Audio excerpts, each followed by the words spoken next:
Qatar में 8 भारतीयों को फांसी की सजा सुनाए जाने के बाद से भारत सरकार पूरी तरीके से एक्टिव मोड में इस काम में लगी हुई है कि किसी भी तरीके से उनको वापस भारत लाया जा सके, सकुशल उनको भारत वापसी उनकी हो सके। इसको लेकर विदेश मंत्रालय पूरी तरीके से जुटा हुआ है। खुद विदेश मंत्री डॉक्टर एस जयशंकर ने उन परिवार वालों से, उन 8 लोगों के परिवार वालों से मुलाकात की थी और उनको आश्वासन दिया था कि भारत सरकार पूरी तरीके से हर वो ऑप्शन तलाश रही है, हर उस ऑप्शन पर काम कर रही है जिससे कि उनकी सकुशल वापसी हो सके। अब सबसे बड़ा सवाल है कि क्या फांसी की सज़ा पाए उन 8 भारतीयों को वापस भारत लाया जा सकता है? जी हाँ, बिल्कुल लाया जा सकता है। वो भारत बिल्कुल आ सकते हैं, लेकिन उसके लिए कई सारे ऐसे ऑप्शंस हैं जिसको कि भारत सरकार देख रही है, उस पर काम भी कर रही है। अलग अलग ऑप्शन है, कोई एक ऑप्शन नहीं है, अलग अलग ऑप्शन है। लेकिन सबसे पहला ऑप्शन ये है कि किसी भी तरीके से उनकी फांसी की सज़ा कारावास में तब्दील हो जाए,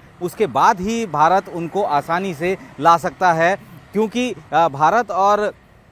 कतर के बीच में साल 2015 में the repatriation of prisoner act 2003 के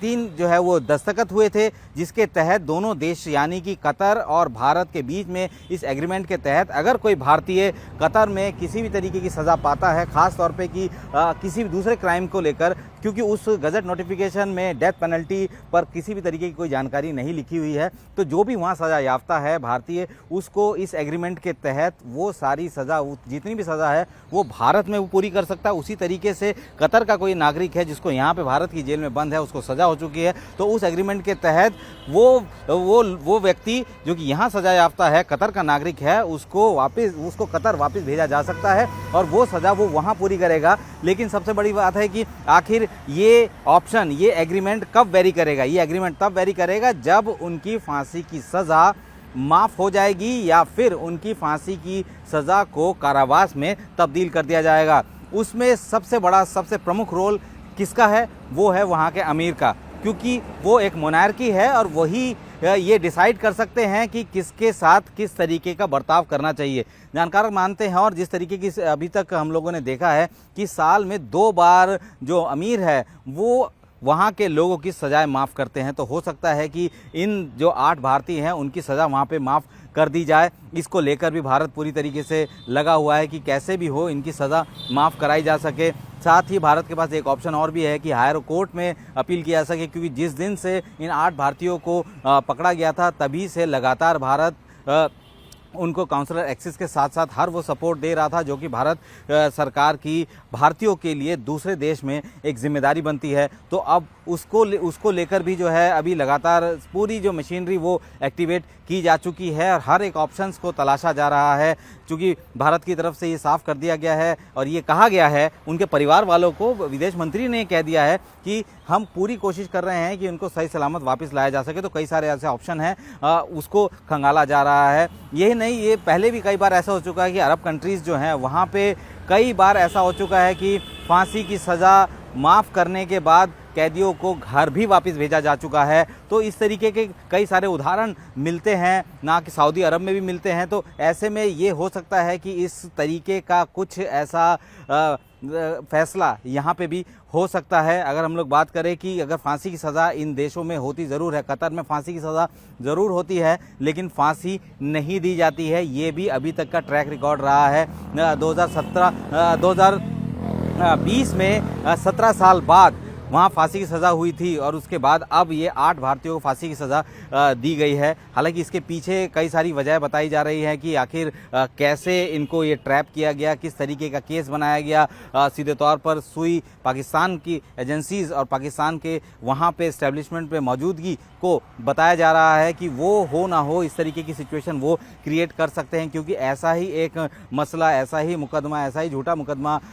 कुलभूषण के ऊपर भी पाकिस्तान ने किया हुआ है। और अब कोशिश ये है कि किसी भी तरीके से भारत की कि उनको वापस लेके आया जा सके। भारत के साथ कतर के रिश्ते बेहतर हैं। काफ़ी समय से भारत और कतर लगातार एक दूसरे के साथ व्यापारिक रिश्तों में है और अगर आंकड़ों की बात करें तो तकरीबन 15 बिलियन यूएस डॉलर के करीब का व्यापार दोनों देशों के बीच में है और सबसे ज़्यादा तो खरीद हम करते हैं। 13 बिलियन डॉलर से ज़्यादा की खरीद तो हम कतर से करते हैं, जबकि 1-1.5 बिलियन के आसपास कतर भारत से करता है। तो ये रिश्ते भी भारत के कतर के साथ बहुत बेहतरीन हैं और कतर बिल्कुल नहीं चाहेगा, हालांकि पाकिस्तान ज़रूर चाहता है कि किसी भी तरीके से भारत और कतर की जो रिलेशनशिप है उसको डेंट पहुँचाया जा सके, लेकिन कतर बिल्कुल नहीं चाहेगा कि इस तरीके का कोई भी ऐसा वाक़या हो जिसकी वजह से भारत और कतर के बीच की दोस्ती ख़राब हो, उनका व्यापार बाधित हो। ये नहीं चाहेगा कतर, क्योंकि सबसे बड़ा बाज़ार, एक हम बात करें गैस, नेचुरल गैस जो है वो कतर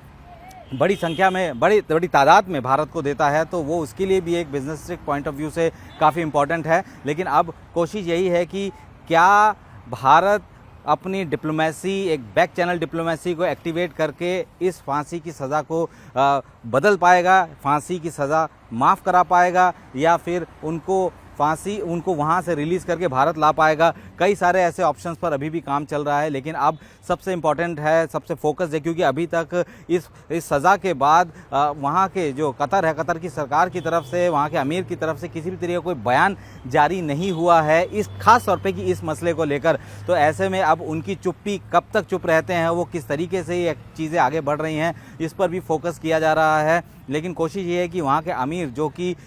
इस चीज़ को, इस अधिकार को रखते हैं कि वो किसी की भी कोई भी सज़ा माफ़ कर सकते हैं, साल में 2 बार वो सज़ाएं माफ़ करते हैं। तो अब उम्मीद यही है भारत को कि हो सकता है और हो ना हो इस तरीके का मामला, इस तरीके का केस वहाँ के अमीर, क्योंकि अमीर भी चाहते हैं कि भारत के साथ रिश्ते बेहतर बने रहे, तो ऐसा हो कि अमीर उनकी सज़ा को माफ़ कर दे और एक बार सज़ा माफ़ हो गई या फिर उसको कारावास में तब्दील कर दिया गया, मौत की सज़ा माफ़ होकर कारावास में तब्दील कर दिया, तो भारत और कतर के बीच में तो एग्रीमेंट है, तो उनको उस एग्रीमेंट के तहत वापस यहाँ पे लाया जा सकता है। लेकिन अगर बात करें कि इस तरीके की सिचुएशन पहले भी हो चुकी है भारत के साथ, तो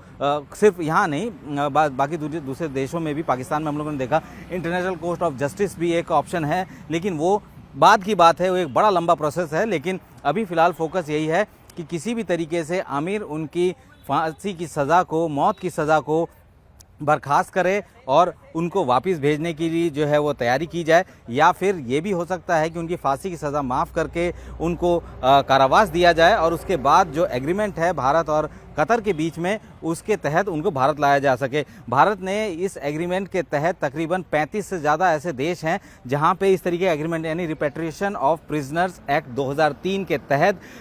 एग्रीमेंट किया हुआ है, यानी कि दुनिया के 35 अलग अलग देश हैं जिनके साथ इस तरीके की संधि है। और उसी संधि के तहत जो है अब कतर के साथ भी 2015 में संधि हुई और उम्मीद जताई जा रही है कि फांसी की सज़ा माफ़ होने के बाद अगर वो कारावास में बदलती है तो कारावास का जो वो पीरियड है वो इस एग्रीमेंट के तहत वो कैदी, वो 8